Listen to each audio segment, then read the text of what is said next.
শ্বশুর বাড়ির ছেলেরা কিভাবে যায় কবিতাটা শোনাবো, তাড়াতাড়ি করেন। আপনাদের দেশে শ্বশুর বাড়ি যায় তো না যায় না? যায় তো।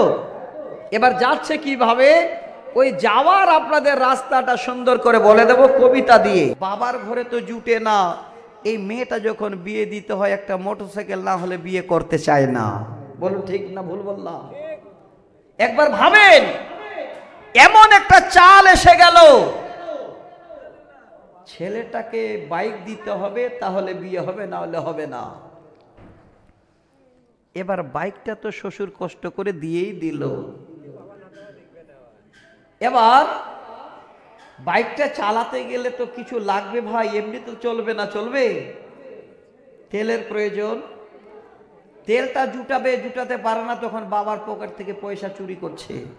আচ্ছা যা আছে করুক, পরিশেষে এবার দেখা যাচ্ছে ওই ছেলেটা কারো জামাই হলো।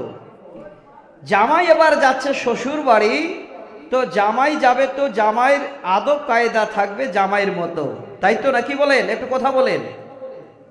কিন্তু এমন কিছু কিছু জামাই আছে, যেমন দিদি দিল লক্ষ্মীর ভান্ডারে, ঠিক এরকম এখন শ্বশুর দিল জামাইকে মোটর সাইকেলে, জামাই যাচ্ছে এবার শ্বশুরের ঘরে। শুনবেন তো, এটাই শোনাতে যাচ্ছে।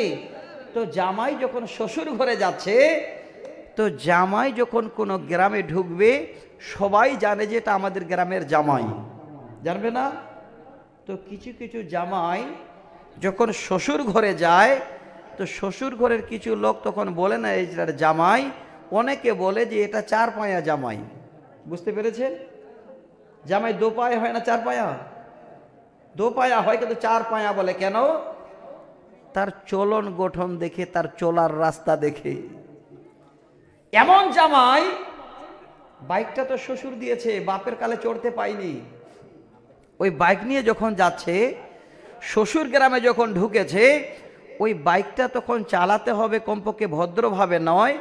শ্বশুর ঘরে ঢুকে বাজারের সামনে আরো হঁ হঁ করে হোঁকাচ্ছে, আছে না নাই?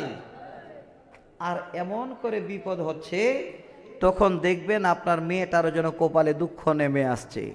কবি বলছে, শুনবেন তো, শোনাবো। বাইকটা দিচ্ছে শ্বশুর মশাই, আব্বা দিছে তেল, তাই তো আমার গতির সাথে জেট বিমান দরদ তো নেই।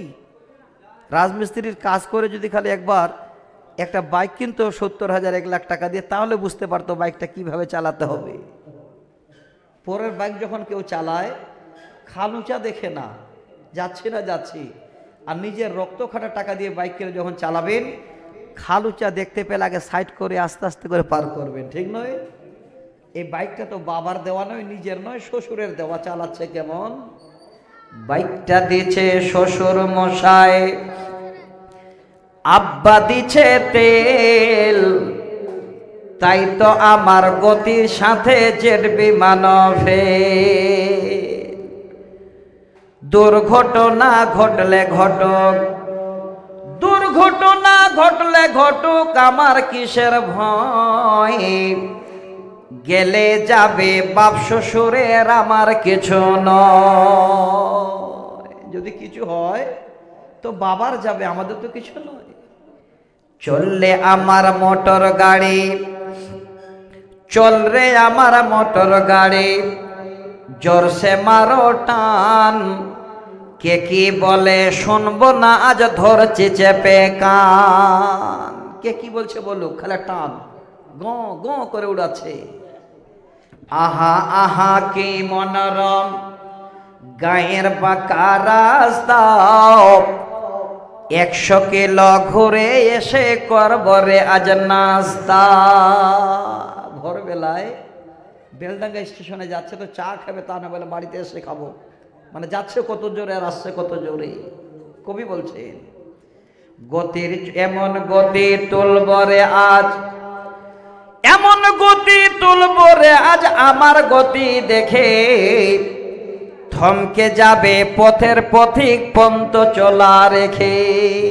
বাইকের আওয়াজ শুনে যারা রাস্তায় হাঁটছে তারা সাইড হয়ে যাচ্ছে, বলা যায় না কখন মারবে, হয় না?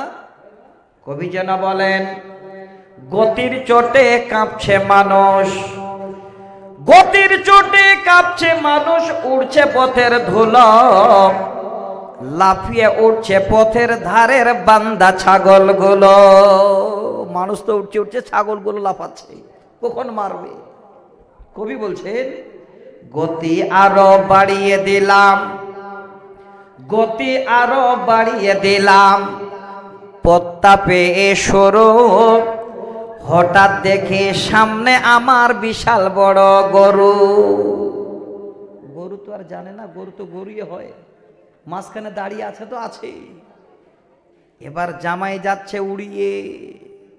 কবি যেন বলেন, গতি আরো বাড়িয়ে দিলাম, পত্তা পেয়ে সরু, হঠাৎ দেখে সামনে আমার বিশাল বড় গরু। ধাক্কা লেগে হুন্ডা আমার পড়লো গিয়ে খাদে, ধাক্কা লেগে হুন্ডা আমার পড়লো গিয়ে খাদে, তখন আমার হুঁশ ছিল না, ফিরছে দুদিন বাদে। হুঁশ নেই কোথায়? বেলডাঙ্গা হসপিটালে, হয়নি সরাসরি কলকাতায়। এবার দুর্ঘটনা কি ঘটেছে? দুদিন বাদে জ্ঞান ফিরলে, দুদিন বাদে যখন জ্ঞানটা ফিরছে তখন দেখছে হালাত কি। দুদিন বাদে জ্ঞান ফিরলে চেয়ে দেখে ভাই, আমার যে 2 পা ছিল তার একটা সাথে নাই, একটা শেষ, কেটে ফেলে দিয়েছে জামাই। এবার আর উড়াচ্ছে না, তখন বগলে লাঠি নিয়ে উড়াচ্ছে না, কি বলে?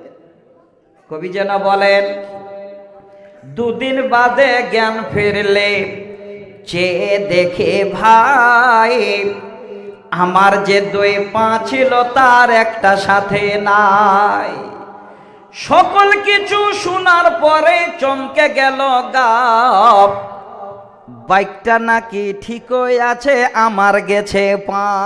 বাইকের ক্ষতি হয়নি, পা শেষ। হে যুবক, কত উড়াচ্ছেন, উড়ান না কেন? দেখেন হালাত দেখে।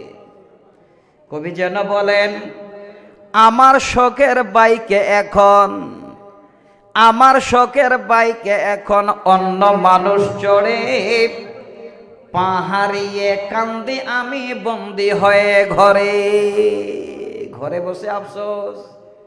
এবার তারপরে আফসোস করতে করতে বলে, ঘরে বসে ভাবি যদি, ঘরে বসে ভাবি যদি পাটা পেতাম ফিরে, তিড়িং বিড়িং ছেড়ে আমি বাইক চালাতাম ধীরে।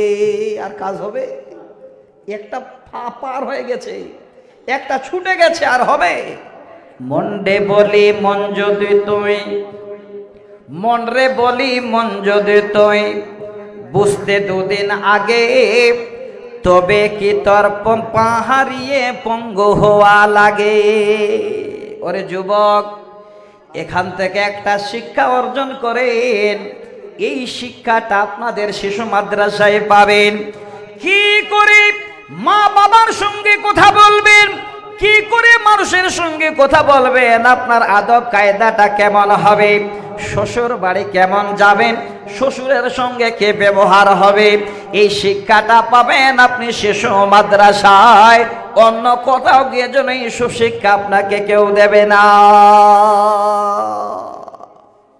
কত মূল্য পৃথিবীর বুকে মেয়েদেরকে নিয়েও ভাগ্যবান। আর জামাই যদি ভাগ্য হয় তাহলে শ্বশুরের কপাল আরো ফলে গেল।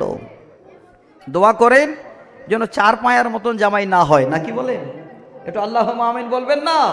না হলে আপনারও দুঃখ, আপনার মেয়েরও দুঃখ, জামাইয়ের তো দুঃখ আছে, যেহেতু একটা পা শেষ।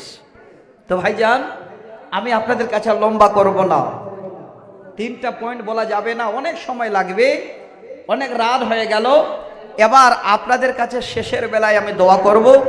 কোন আল্লাহর বান্দা, কোন আল্লাহর বান্দি আপনারা আছেন যে আমার হাতে আপনারা 2000, 4000, 10,000, 5000 করে দিয়ে শেষ দোয়াটাতে আপনারা অংশগ্রহণ করবেন।